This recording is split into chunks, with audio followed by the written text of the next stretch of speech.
The US president has just signed an executive order which makes it a criminal offence. Donald Trump has told reporters, if you burn our flag, you get 1 year in jail, no early exits, no nothing. And there's a similar push happening here in Australia. Pauline Hanson wants to criminalise the burning of the flag. The One Nation leader has launched a petition calling for laws to be introduced to protect our national flag. Malcolm Roberts, the One Nation senator from Queensland, is on the line right now. Malcolm, good morning to you. Good morning, Ben. It's nice to hear you being so cheery. Yeah, well, there's no other way to do it, mate, at this time of the morning. So let me kick off, first of all, with Donald Trump. I think this will be a popular move. I mean, regardless of what you think of any politician, people are very protective when it comes to their country and their flag. Well, it's wonderful to see that the protests coming on the weekend, because people in Australia can feel and sense something slipping away, mate. There's a national identity that's deteriorating, and that's linked to personal identity. And Australia has an identity crisis, and similar in America, the globalists have pushed this agenda that's destroying national boundaries, national sense of pride.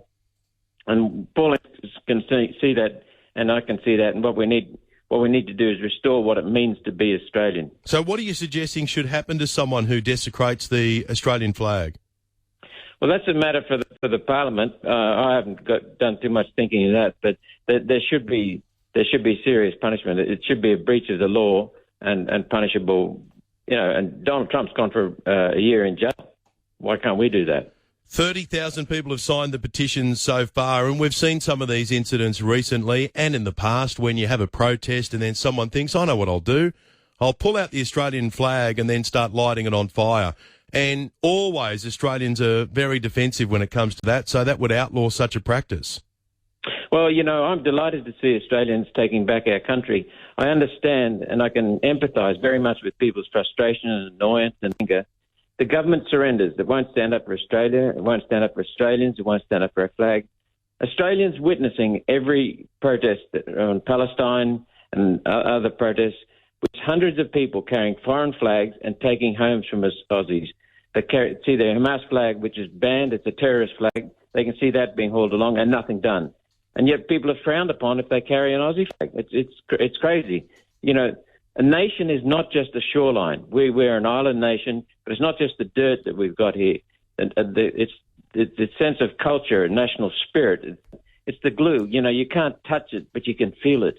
And you can't see it, but you can feel it. It's the glue that gives people cohesion. And the culture is very, very important. And people know that the most important thing in any organisation, whether it's a football club, Ben, or a sporting club, or a nation, or a corporation, or a business, the culture is what's so important it's vital for productivity, security, and safety. And people can sense it slipping away. And the government's a part of that, the cause of that. So people are standing up and they want action. You mentioned the August 31 protests. They'll be happening this Sunday, and there'll be lots of Aussie flags out for that. And very important, Malcolm Roberts, that everyone keeps a cool head this weekend when they're at those demonstrations.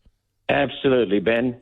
And what happens at some of these protests in the major capital cities is that people come along, plants from the left wing, and they come along and pretend to be Nazis and stir things up, and then the protesters are given the blame. It's actually very, very important that people be cool, be calm, and just stand up for Australia and our flag and our nation. That's all we need to do, and just behave peacefully. We appreciate your time. Thanks for jumping on the line. You're welcome, Ben. Keep going. Good on you, Malcolm Roberts, the Senator for Queensland with Pauline Hanson's One Nation.